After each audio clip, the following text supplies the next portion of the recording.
All right, cool. Ladies and gentlemen, welcome to Film Hustlers.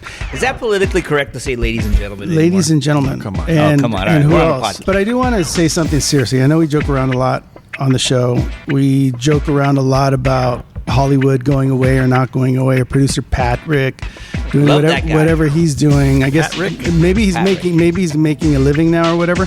But no, I do want to be I want to be serious for a moment. Like, I totally understand that people are suffering. I totally understand that people aren't getting work and that they're scared and that they're moving and that they're leaving the business. I know that there's people doing that. I do understand that. And before Tootie starts joking around about it, why am I getting my balls broke? I'm just sitting here. That's really what's happening. I get that. I understand that. And there are people that are working. But if we're having a serious conversation about it, it's that, the impact of people being able to watch things at home on a streamer versus going to a movie theater because you just don't have the money. You don't have a job, or you have a job that doesn't pay you enough. You want to feed your kids, whatever that is. When you're deciding to go to a movie or deciding to go see entertainment in a theater, you probably sometimes decide not to because you can't afford it. Popcorn's expensive, hot dogs, like whatever you spend, like you're not spending $20, you're spending $100 now to go to the movie. So it is changing, but it's changing because we're changing. Like, we're changing the business as consumers, right? You're watching stuff at home. Now we're going to movie theaters to see superhero movies. Yeah. And the problem is that now you're getting tired of superhero movies. Now you don't want to see that anymore. Now, like, you want to see other stuff. And then there's people like Tootie that fall in love with, like, the old way, like the golden age of cinema. God, here we go. Like, where the stories were different. Well, no, we're all evolving because you're sitting there on your phone. Flipping through stuff every 2 seconds. You're looking at something new, and then you're like, why isn't the business the way it used to be? Why can't this guy's putting me as him. Why can't I make The Godfather? Why can't we do that again? Because you keep flipping through your phone, it's not going to allow you to watch movies like that anymore. So things are changing. There will be. By the way, it'll be open for discussion. I just wanted to say I understand, I get it. It is happening, but we're doing it too. We're part of the change of formats. We're part of it becoming a different thing. And it's going to get rid of cable, and it's going to be fantastic. So if you can hang on, you're going to be fine. Will it though? Yeah, it's going to be great. Hey, people need to watch. Look at you. You have to watch shit. Yeah, the problem is that you're watching it for free on Instagram, and that's fucked up. No, that's fucked up. But have you heard about these new theaters? Have you heard about these? They're doing like, so you're in the theater, right? And if it's like a car chase, the whole chair vibrates, right? The 4D. Is that what it's called? 4D? Disney invented that. And then they do like smoke or Disney. like. Have you heard of these? Yeah. Are they out? I didn't know. Yeah. You've been to one? You can smell it too. Like it has a smell. Yeah. They give you a smell. Whatever. The smoke, the heat, the spray of water, the whole bit. So it's all changing. It's all going to get better. Don't worry about it. Don't listen to producer Patrick. But I do want to introduce our guest today because he's been around for almost 30 years now. He's been doing. He's done talk shows, he's done game shows, he's done scripted. He started on Saved by the Bell, the new class. Yeah. So that was almost 30 years ago. But his name is Gilberto Lopez. Gilberto Jesus Lopez. Gilberto Jesus Lopez. And he is a producer here in Hollywood. And welcome to the show. Hey, Gordo, finally. His real name, we call him Gordo. Yeah, I've known this fool since 5th grade. You know that, right? Boys and Girls Club. Yeah, He was actually more my intro to the business. Gordo gave me my first job as a makeup artist for Steve Harvey's Lucky Big Time. you. Yeah, lucky me, I was early, and I ended up becoming Steve's makeup artist. Oh, yeah? Yeah. What's up, fellas? What's up? Welcome up, to the show, man. It's good to be here with you guys. Davey Dave, the hustler, the real hustler. He's a real hustler. And Mark Roberts, the legend. Thank you, buddy. And then Gordo, stop. You don't have to be all nice. These Rod, guys. I can't call you Tootie, but I'd still call you Rod. Rod Balls. Rod Balls. Yes. I've known the guy since I was probably 8 years old, so over 40 years now, and he's still my brother. That's tight. Well, wait. What we talk a lot about on the show is how people got their start, and because it inspires a lot of people, to hear that you didn't start in Hollywood, you didn't have like a dad or a mom that was in show business or was a big actress, right? How did you get the idea that you could be a producer in Hollywood? And what was the first thing that made you think, you know what, this is going to be for me? Yeah, so this July is 30 years. I started in July 1995 on Saved by the Bell, the new class. And that was, we were filming on the NBC lot in Burbank, Stage 9. Next door to us was the last year of the Fresh Prince of Bel-Air. So that was 95, late 95. We had Jay Leno was on the lot, took over the Tonight Show. So it was mid 90s, it was bumping, right? And here I am, this kid from Chula Vista. Sort of rewind a little. I used to come up like in the early 90s. My cousin Mario was, as you guys know, he was on Saved by the Bell, and this was early 90s when, that show was blowing up. And Mario Lopez, by the way. And I was down in Chula Vista, and, they used to tape on Fridays. So we used to come up on Fridays, and we'd leave San Diego early, come up, and we'd be like, hey, you want to go to Saved by the Bell? You want to go? And, we were all in high school. We grew up with those kids, right? Mario and I are a couple months apart from each other.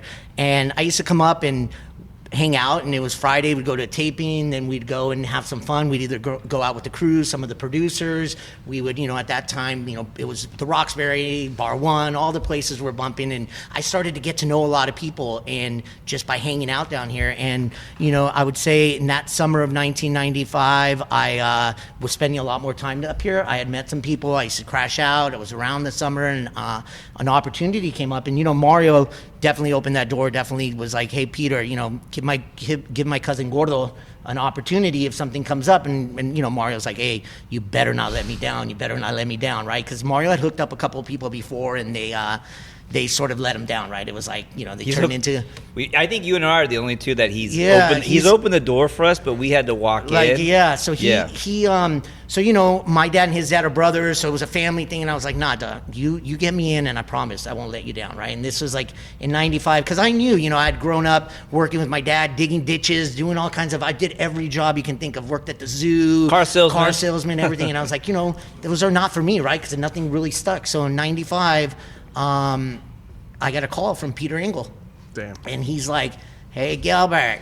And, and I said, yes, hello, Peter. And he's like, we have this we have this PA that we're going to bump up to stage manager, and we have a PA spot opened up. Do you want to do it? And I go, well, PA? And I was like, yeah, sure.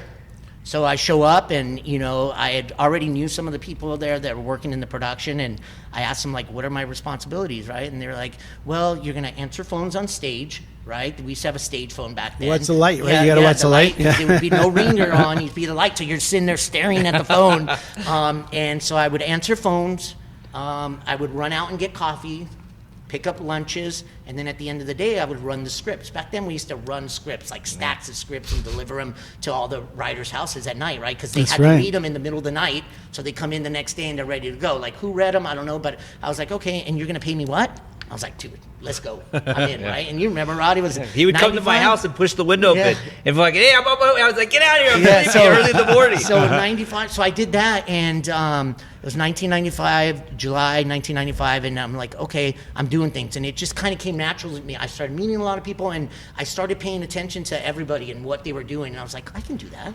I can do that. And, people were like, hey, where'd you go to school? Where'd you do this? And I didn't go to school for this, right? I was like, I'm from Chula Vista. I learned, now, 30 years later, I realized that, like, my childhood growing up on the streets, it's helped me become a producer, a much better producer, right? Yep. Just dealing with people, negotiating, getting people to do things you need them to do, and just having fun with them. So that was like my training was there, and I knew that, like, hey, these guys had the book smarts, but I'm bringing the street smarts. Let's go, right? Yeah. And so I started doing that, and that was 1995 when I got started, and then after that, Peter at that time started selling more shows, and at one point in like 96, a year after I was here, he had 5-6 shows going, Saturday morning shows. So he had Saved by the Bell, Hang Time, USA High, City Guys, One World, All About Us, and he had brought over the great Linda Mancuso from NBC, who was our executive, who ended up becoming a dear friend of mine, one of the best. We had so many memories. We lost like your her. Mentor, right? Yeah, we lost her early on, but she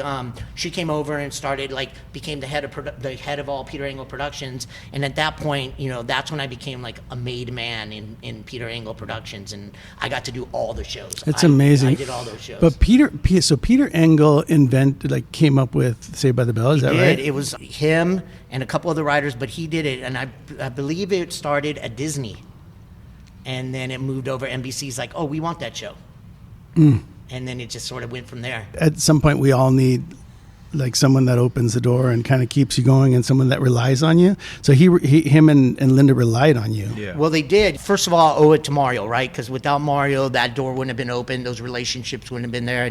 And you know, I always was like, listen, I always put a lot of pressure on myself where I wanted to make sure that no one ever was like, oh, he's just here because he's Mario's cousin, right? Like, that was easy to say, right? And so I was like, no, I'm going to start as a PA. I'm going to work my butt off. And then that's when I gained the respect of Peter and Linda, right? They were in charge, and then they started moving me around, and they're like, what do you want to do?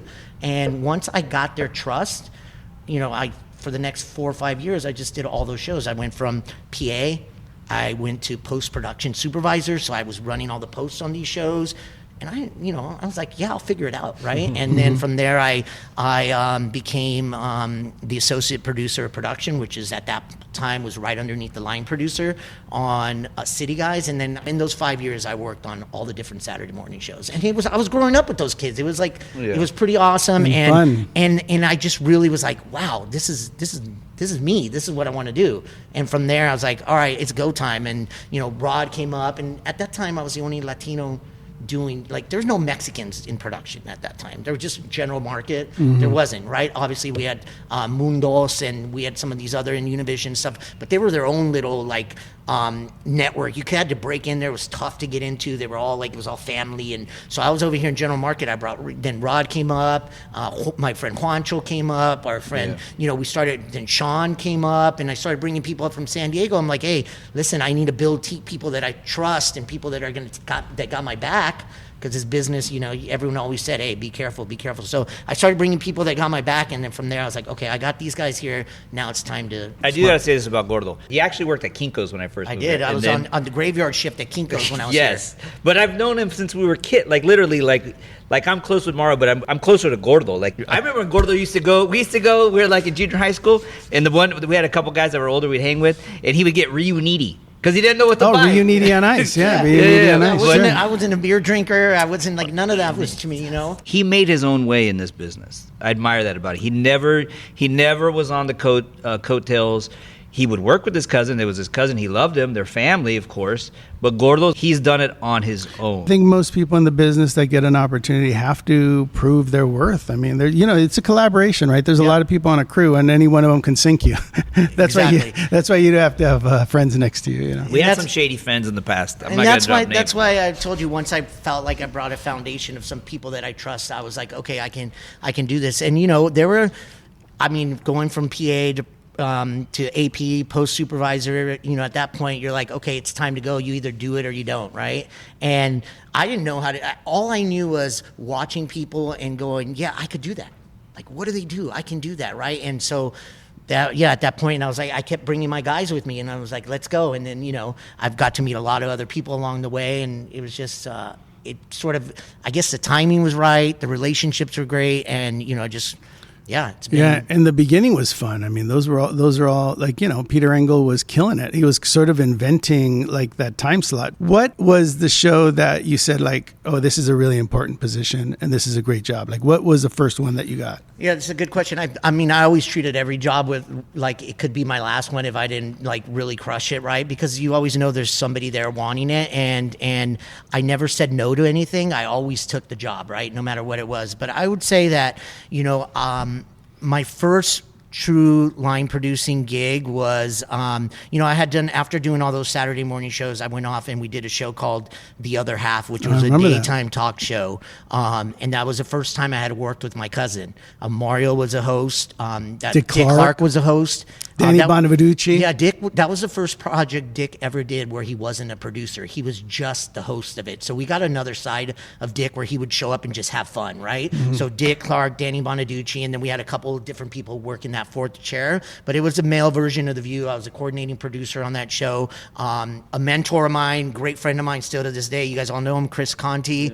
Yeah. He was the line producer at that time. I worked underneath him. This was the first time he had left Peter Engel and all the NBC folks and kind of branched out and did this. So we both had an important, I felt like I owed him a lot, like at that point, because he trusted me to bring me over. And we did, 365 hours of that live to tape. We premiered on the Monday, September 10th, 2001. Wow. So we were preempted the next day, obviously, by the 9/11 stuff. And so there was a rocky start, but we ended up becoming a real family there. I thought that was a moment for me where I was out of the Peter Engel family. Like I said, I was a main man there, so I was protected. I got to do whatever I wanted there. So this was my real, stepping out into the real world and having a ton of responsibility. And we all crushed it. It was a great show. It's funny because I used to visit the other half. I do Access, but I used to come by a couple of times a week. And I remember on the walkie, they would always be like, can we spend money on... That would have been a no. It would have been a no. I think it was a no most of the That's time. when I was handed the budget of the show, right? And that was the first time it was millions of dollars. And here I am. And I said, okay, I'm going to, I was taught early on, I got to work under and with some great mentors, right? Like I said, Peter Engel, Linda Mancuso, Chris Conti. Those were early on. I got to work with great people later on in my career, but those people early on always taught me that treat this money like it's yours and you'll do great, right? Mm-hmm. Don't treat it like it's a blank check or it's somebody else's millions. Treat it like it's yours. And I came from nothing, so to tell me to treat it like it's mine, I was holding that. Were you like a real Mexican? Did you come under budget all the time? I was always under budget. That was my thing, right? It was always we don't need to do it that way. We can do it this way and save a little. And I thought that approach helped me out. And then, I would say the first time I was, going back to your question, the first time I was given my show as the line producer, I guess that was the step I was working towards, was a show for the WB called Steve Harvey's Big Time. Oh yeah, I remember that. You did a big jump. That was when I really took a leap, and I did that for Telepictures and the WB, and Steve Harvey and Madeline Smithberg was the. That was my first show. So you do the other half. You're responsible for the budget. You're a supervising producer. Then that ends. Who comes after you for the Steve Harvey show? How did that happen? Well, again, I was always networking, right? I was always meeting. I always had an eye forward, always looking okay, what's next? Because everyone, I asked a lot of questions, right? I didn't know anything. I didn't go to school for this. I didn't I didn't have a father. I wasn't born and raised in the business, but all I kept hearing was the freelance world is tough. You're never guaranteed your next gig. You never know where that's coming from. And I didn't want to go back to Chula Vista. I love it. I'm loyal to Chula Vista, to San Diego, but I didn't want to go there. I was already here making money. You got out. This. You're out. I love this. It was my thing. I was feeling it. I had my own apartment. I was on my own. I'm I'm not going back. So there was always the hustle, right?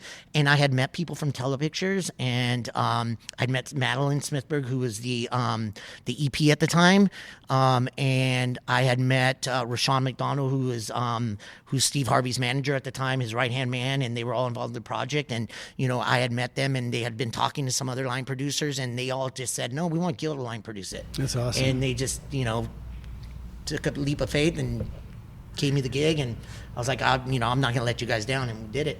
Actually, I owe my career here to Gordo, actually, because I just so thought now about the that. It's not truth's necessarily coming out. Mario.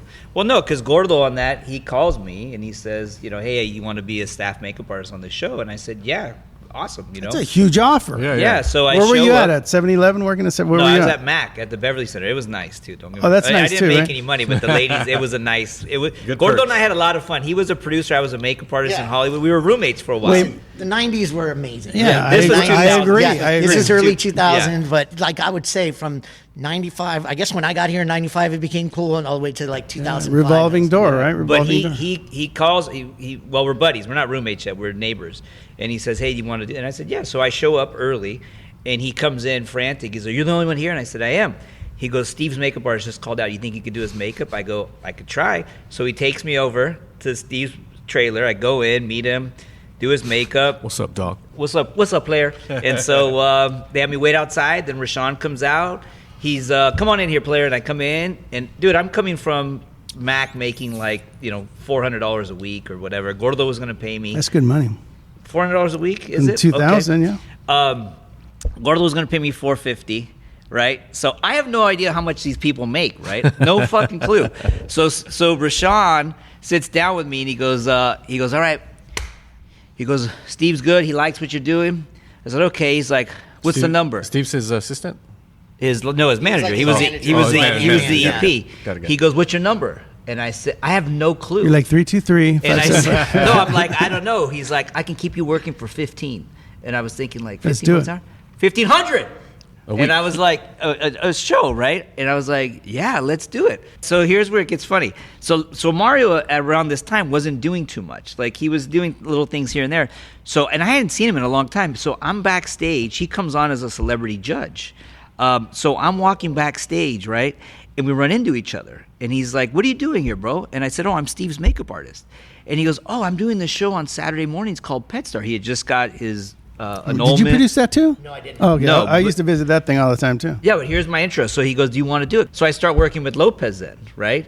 And that parlayed into like where I'm lifetime at now. of work. Gordo at one point, I'll never forget this. He told me, is this what you want to do or do you want to go into producing? And I was like, oh. Dang, yeah. that's a good choice right there. And I said, well, the money was easier in makeup and it was more at the time. But in retrospect, the longevity, because I could have went and worked for him. He just started Gordo Entertainment. He had an office at Gower, which is now Netflix. Nice. I love good fucking And he Gower. was like, dude, he's like, if you want to get into producing, I'll hire you right now. Dude, he was hooking you up. He was fucking hooking me up, dude. He's my intro to this business. That's amazing. Yeah. Hey, I wanted to take a minute out of the show to talk about extrememusic.com. Extrememusic.com is one of the absolute most wonderful tools you will ever have as a producer.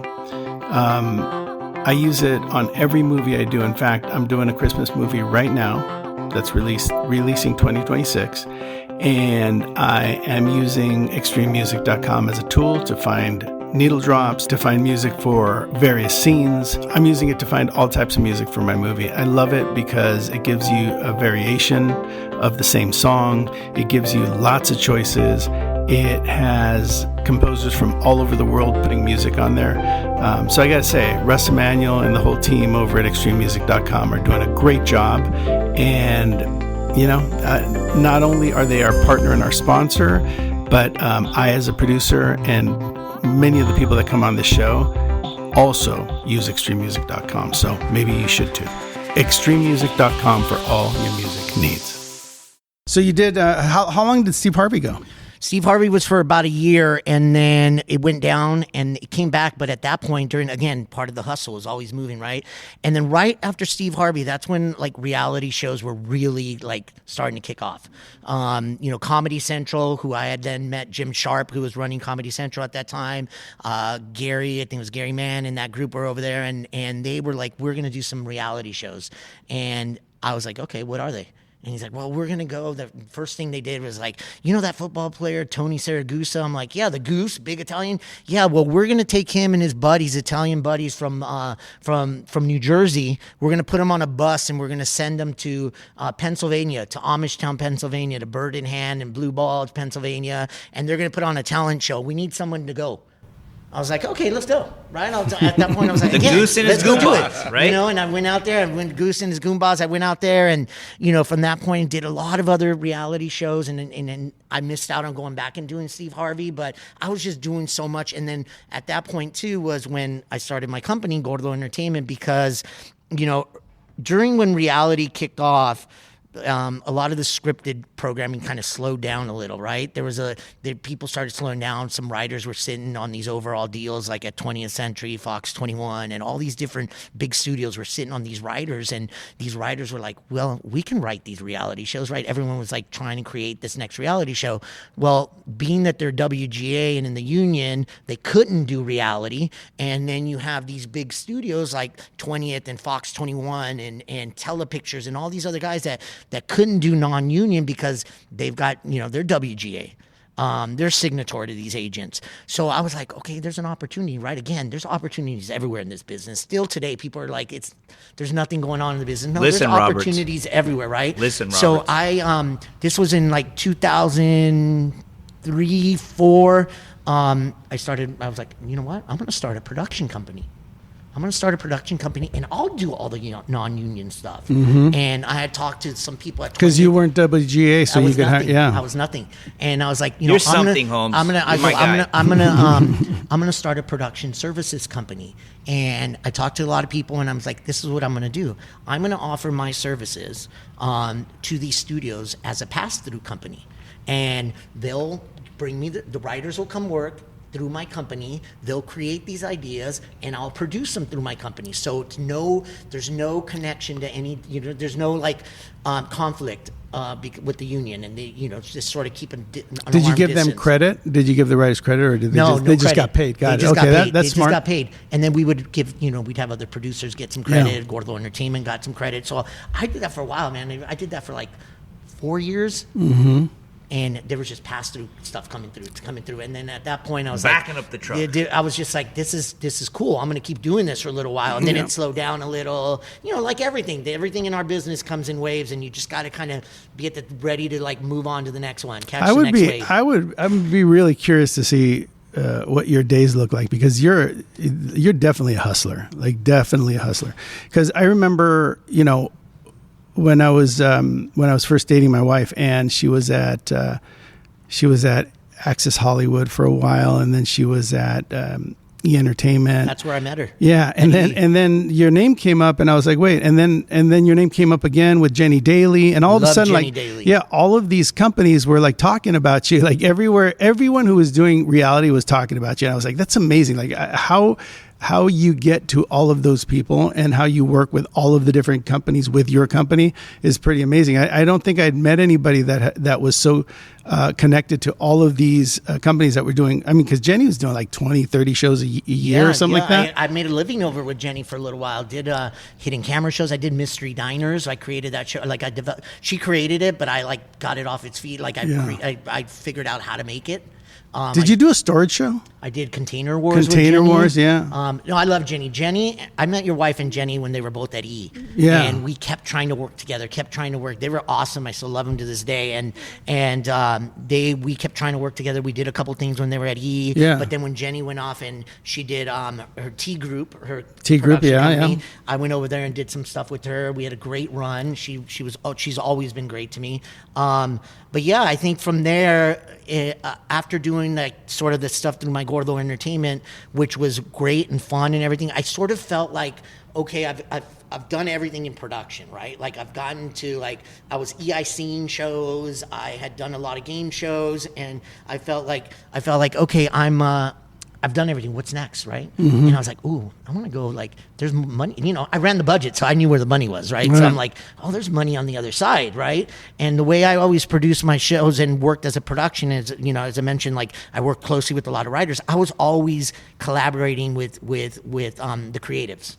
And the way we grew up, the old school business was production was on one side controlling the money, creatives were on another side, and it was always a battle, right? Creatives wanted something, production said no. When I came along, I was like, no, let's blend together, let's figure out how to do this, right? And so at that point, I was like, okay, I'm gonna go. I met the group from Go Go Lucky, Gary Auerbach, and the team there, and I had went off and did a show where they were like, listen, we need someone like you on this show. And it was a show called Nashville for Fox. Mm-hmm. And it was all these it was in the country music industry.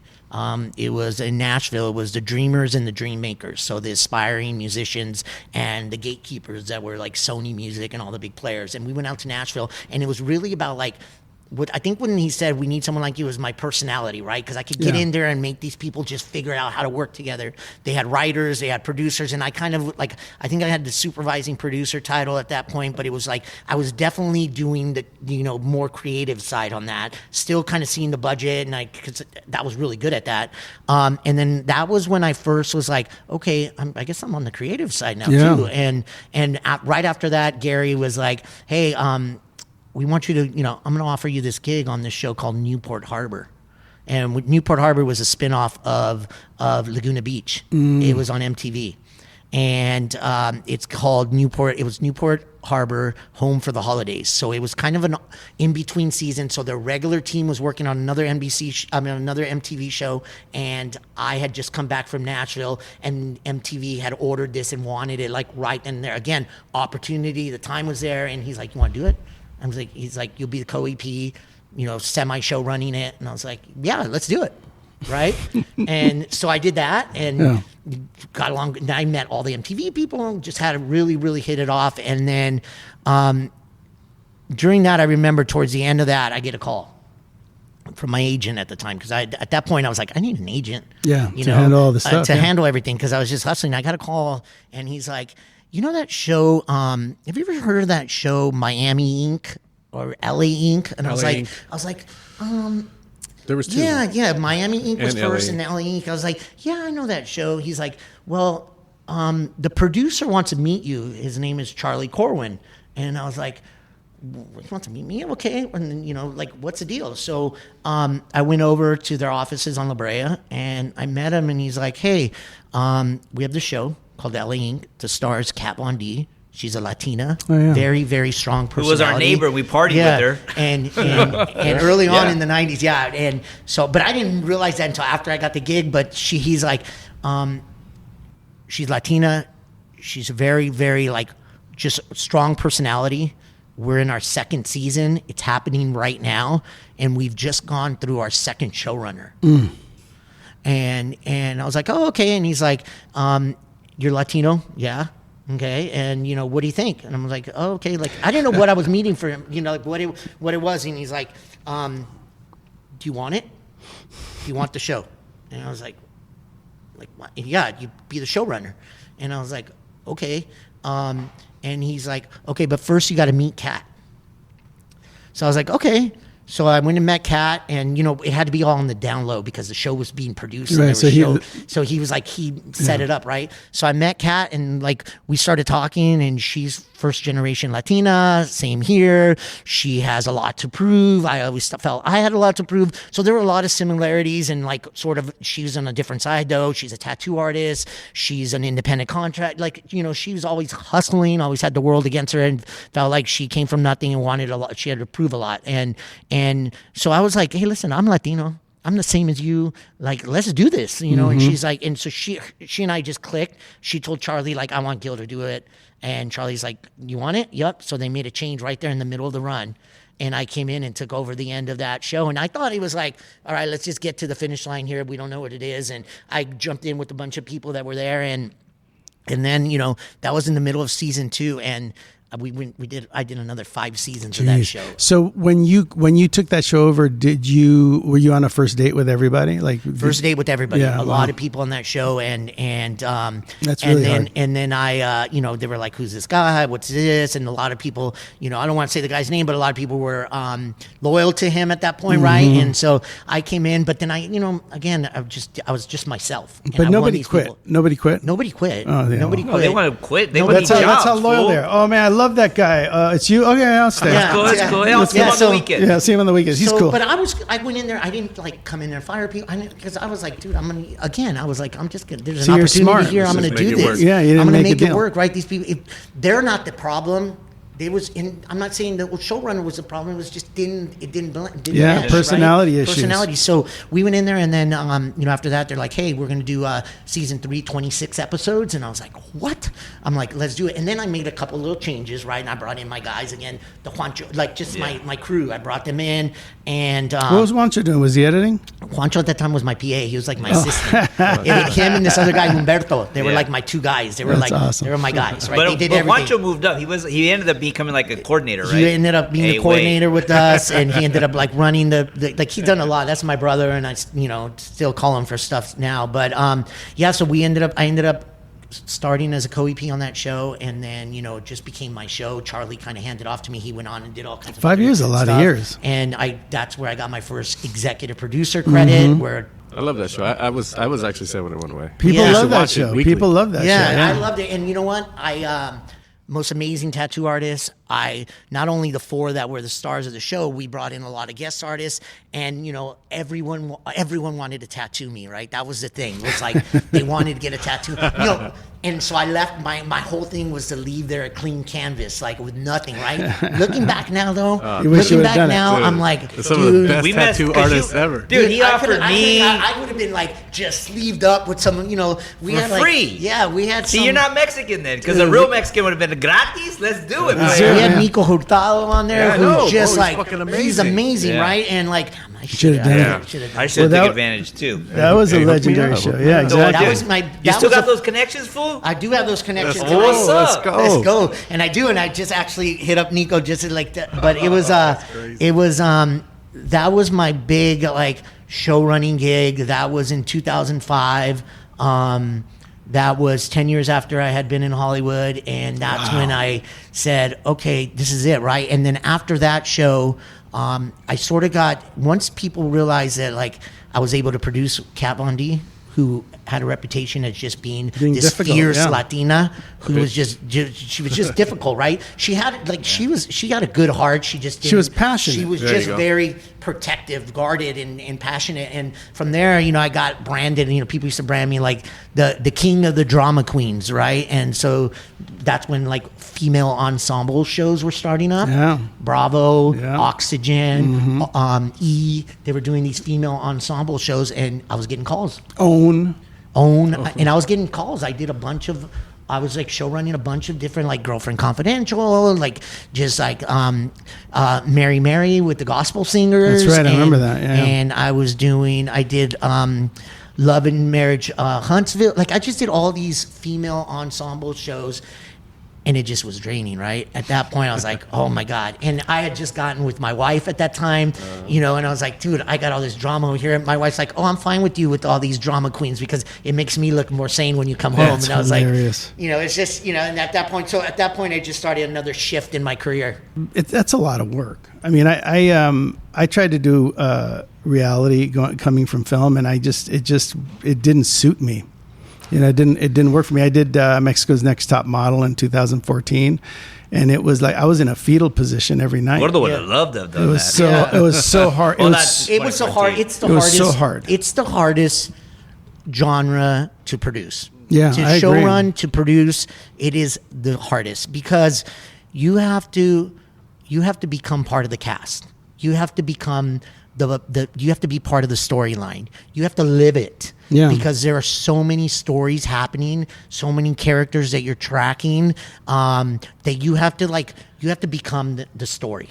Hats off to you, because that's an amazing thing you do, and the fact that you were doing it on so many great shows over and over again. Did you burn out at any point? I did. I burned out of reality, and I was just, I've just become a new father at the time. I had done so much. I was traveling everywhere, right? That's the other perks of this business, right? You travel places that you would never vacation to. So I got to see parts of America through these other families That's cool, or ensemble casts of characters.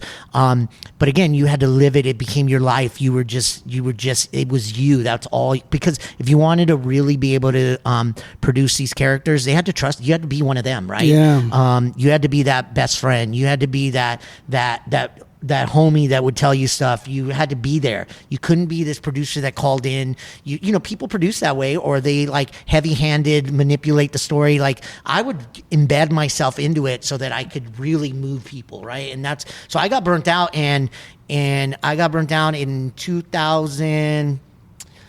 What is it? In 2018, 2019. Oh, that was around recent. there. I'd been doing reality up until then. Wow. And doing a lot. And So then that was 20 years in the business at that point. 20 years in the business. I thought you were going to burn out. We did 2 shows in Vegas, Man versus Vegas, where we were there for how many weeks? It was like 6 weeks in Vegas. Well, that 6 sounds weeks in fun. Vegas, and then for 6 weeks in Vegas. That sounds I like a saw blast. Gordo lose $1,500, and he looked at me like that was early. That was way earlier. And then we did World Series of Blackjack. World No. Series of Ooh, Blackjack. that sounds fun too. Yeah, for like I don't know how many weeks, dude. I was burnt out. Like that was it. That was back to back. Because too much partying?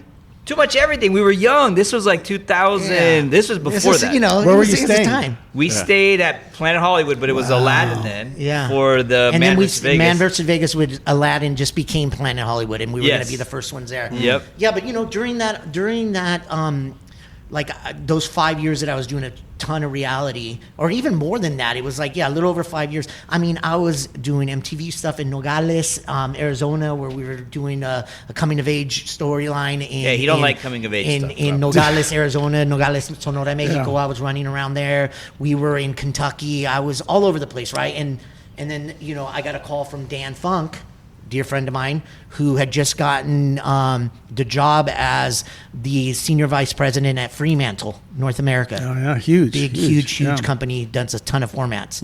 And I had been talking to him about just kind of burning out, wanting, again, what's next, right? I was showrunning a bunch of stuff. I had gotten executive producer credit on a lot of stuff. I had met some amazing people. A lot of people that worked with me are now off doing amazing things. Just like, that's what I'm most proud about, right? Yeah. Like people that were working with me and are now running their own shows, doing that. And I was like, I want to be a father. I was on the road a lot. I was like, I want to be a father. I want to be present. I want to be part of their soccer journey. I want to be here for my wife. I don't want her to be this wife where her dude's gone all the time. And so I said, I need to try to, like, again, what's next? What's my next chapter? And I said, okay, I know how to show run.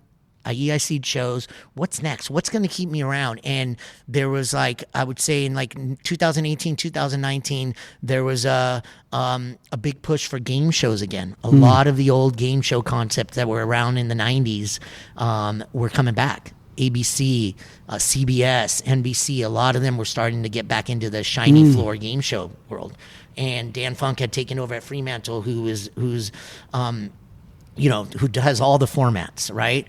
And he had this show that they were bringing back called Supermarket Sweep. Oh yeah, I worked on that. So he said, we want Supermarket Sweep and we want to supersize it. We want it for network television. We want to build an entire full functioning Whole Foods type store in a studio. And I can't think of anyone better to do that than you. And I was like, oh, really? That's awesome. And he's like, yeah. And he's like, you want to do it? And I was like, yeah, what am I going to do? And he's like, you're going to EIC it. And I was like, figure it out. I'm like, let's go. And we were, that was in late 2019 going into 2020 with prep and everything. We were figuring out how to build this out. We were going to do it on stage 2 at Disney, one of their biggest stages. And we had created this amazing store that we were getting ready to load in. And March 16th came along, 2020, and we had just dropped off the first trucks at stage 2 at Disney, and the town shuts down because of COVID. And I'm like, what? Like, I just got started. Like, how is this happening? Like, I just left, like, all these great reality gigs, and now I come here and everything gets shut down. And I was like, what's going to happen? And Dan's like, don't worry about it. And everybody said we're shutting down for 2 weeks. Right, that's what it felt Everybody like. said we're shutting down for 2 weeks. So then I talked to Disney. We held the set pieces there. We kept the trucks. We kept the rest of the set at the shop. We told the trucks. We told everybody 2 weeks. 2 weeks turned into 4 weeks to 6 weeks. This is March, right? So this is March 2020. Yeah. I remember March 16th, 2020. When did you pick it up? We picked it up again later that year. Yeah. Later that year, and. It was July. I remember it was June, and we were like, okay, I think we can do stuff. Disney was like, okay, everyone was kind of like, we can get back into it. We were going to do like social distancing. Everybody created, like, we started testing. We started doing created what like television was going to be about, and in order to do television. And I remember we were back at it again, getting ready to load back in on July 6th, which was a Monday, right? And I had everything lined up, everything to go at it again. Disney said, yes, it's a go. We're doing it, right?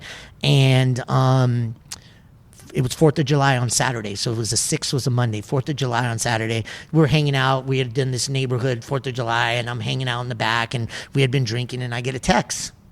The text comes through from the head of Disney, the lot guy, right? And he's like, hey, the lot's not opening on Monday. We're closing. We're staying closed. No go. And I was like, wait a minute, what? I was like, what? So when I text Fremantle and everyone's like, wait a minute, we have to do this. What's going on here? We have to do this. So at that point, I think one of the, I remember I went home. That 4th of July, I left. My family and they were there. I went back. I started making calls. I'm like, we got to do something. I called everybody I knew in the business. I'm like, where is there a studio? Where is there anywhere we can film that is not on a studio lot? Where can we go? And I was getting all these names, so I started looking through all these places. And Monday morning, I woke up and I had one good lead. And there's this place called Barker Hangar in Santa Monica, Right. Santa Monica Airport. It's a hangar, and that's where they did like People's Choice Awards. Yeah. MTV did a couple things there, right? And I was like, what, a hangar? Spirit Awards. Yeah, does their and stuff so I went there Monday morning. I walk in, it's this big empty hangar, and I'm like, oh, we can do something here, right? And so I pitch it to Fremantle. They come down there. We bring the set designer. We bring everybody down there. That is now Tuesday, July 7th. On July 9th, we closed the deal. I moved all the trucks, rerouted all the trucks over to Barker Hangar. On the 11th, we started loading in at the end of July. We had a full functioning grocery store in there, and we started shooting the show early August and shot 10 hours of network primetime show in this hangar where no one thought we could do it. Good for you. And pulled it off. Good for you. Make it happen. Who hosted We yours? ended up bringing in Leslie Jones. Oh, okay. Oh, Leslie Jones. That's Jones, right. comedian. Was she easy to work with? Of course. I heard some She's a good things. comedian. I heard some things. But so where are you now? What are you doing now? So now I'm doing a lot of game shows. I've been in the last, since I did that first season of Supermarket Sleep in 2020, I'm doing a lot of game shows. I am currently right now, just got done producing, being the EIC on the 1% Club with Joel McHale. It's on Fox, airing now. Fun, yeah. I have Press Your Luck, season 6 I love airing Press Your on Luck. ABC, and I am right now prepping for the 3rd season of Password with Jimmy Fallon and Keke Oh, that's Palmer that awesome. we're shooting in New Jersey. Do any of those overlap? They all overlap. They all overlap. So you're on all of them as exec producer, and you figure it out. Yeah, as EIC on these, I do executive in charge of production. That's on these. amazing. And so yeah, they're all overlapping all year. I've been busy. I overlap. I keep myself busy. Things are changing in our business in sense of there's no one to blame but California. But all these game shows, we are in our 3rd season of Password. We did 2 seasons here on the Universal lot in LA. 3rd season we're doing in New Jersey. It's So we're amazing. moving our set over there. We have to produce in New Jersey because of the tax incentives. That's so great. And there's a lot of money in New York now. One of the things that we pitch a lot here is Don't Get Stopped. It's amazing how much of a hustler you are and how much work that you've done in a very short period of time. And now you've got 3 shows. They're all awesome game shows.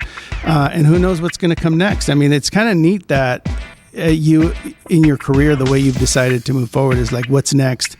I've already done this. Like, what's the new thing I could do? So you've sort of switched into different areas in your career just by basically saying, like, I can do whatever I'm offered, and that's pretty cool. Are you enjoying the game show stuff? I just love producing, right? I love the challenge of it. I'm sure it's going to come a time where I'm like, what's next? Yeah. But I just love producing. I love the challenges of it.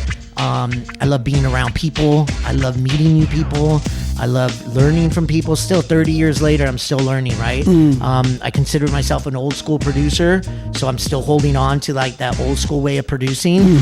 But yeah, I think I love it. I love it. I feel like the business, I'm blessed. The business has been really good to me, but I also feel like I've been good to the business. I've done a lot for the business. lot of good I've done stuff. a lot for a lot of awesome people. You built a lot of big companies, a lot of careers. I have. I've done a lot of. I feel like it's been a mutual, blessed ride, and I'm not done. No, well, clearly you're not done. Like, well, congratulations on an amazing 30 years, almost 30 years. It's 30 years this July to this right now. 30 years. Right now, we're in Right July. now, 30 years. Congratulations on that, and come back in a couple of years or in a year and let's find out what else you're doing.